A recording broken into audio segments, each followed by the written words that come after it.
ಯಾವಾಗ ಫೋನ್ ಎತ್ತರವಾಗ ಏನ್ ನಡೆಸಿರಿ ಇವತ್ತು ಏನ್ ಪುಸ್ತಕ ಯಾವ ಪುಸ್ತಕ ಅಂತ ಕೇಳ್ತೀನಿ ಅವ್ರಿಗೆ. ಹೀಗಾಗಿ ಮಹಿಳೆಯರು ಇಲ್ಲಿ ನಮ್ಮ ಶಾಂತ ಕಾಕಲ್ವರ್ ಬಂದರು ಗುರುಮಿಟ್ಕಲ್ ಆ ಯಮನ ಶಿಕ್ಷಕಿ ಅವರು ಸಹಿತ ಪುಸ್ತಕ ತವನ ಬರೆದು ನನಗೆ ತೋರಿಸ್ತಾರೆ. ಇಂಥ ಸಾಹಿತ್ಯಗಳ ಒಡನಾಟ ಬೇರೆ ಯಾರಿಗೆ ಸಿಗೋದಿಲ್ಲ. ಸಂಪತ್ತು ಗಳಿಸಬಹುದು, ಅಧಿಕಾರ ಗಳಿಸಬಹುದು, ಅಧಿಕಾರ ಬರ್ತದ ಹೋಗ್ತದ, ಆದ್ರೆ ಶಾಶ್ವತ ಉಳಿಯುವಂತವು ನಾವು ಭೂಮಿ ಮೇಲೆ ಯಾರು ಉಳಿದ್ರೆ ಚಂದ್ರಕಲಾ ಮೇಡಮ್ ಅವರು ಉಳಿತಾರೆ. ಯಾಕೆ ಉಳಿತಾರೆ? ನಾವು ಸುಮ್ ಬರ್ತೇವೆ ಹೋಗ್ತೀವಿ. ಒಂದು ಮನೆ ಸೊಸೆಯಾಗಿ ಬೆಳಗ್ಗೆ ನನ್ನ ಕೀರ್ತಿ ಮುಗಿದ ತಲೆಗೆ ಒಂದು ಮನೆ ಅಲ್ಲ. ಇದು ಕಲಬುರಗಿ ಜಿಲ್ಲೆ ಒಳಗ ಇಂಥ ಎಡಚರ ಪುಸ್ತಕವನ್ನ ಒಂದು ಹೊಸ ದೃಷ್ಟಿಕೋನ ಸಾಹಿತ್ಯ ವಲಯದಲ್ಲಿ ಇಂಥ ಹೊಸ ದೃಷ್ಟಿಕೋನ ಅದಲ್ಲ. ಇದು ಬೇರೆ ಯಾರಾದ್ರೂ ಲೇಖನ ಬರಿಬಹುದು, ಕವನ ಬರಿಬಹುದು. ಅವಳು ಬಂದಳು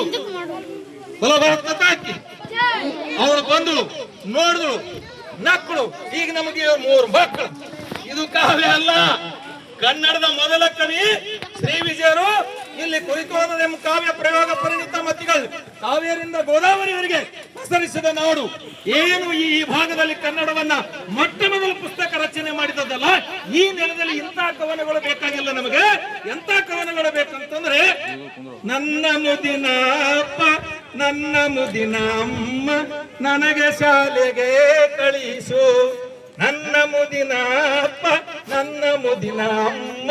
ಏನ್ ಚಂದ ಕೂತ ನೋಡು.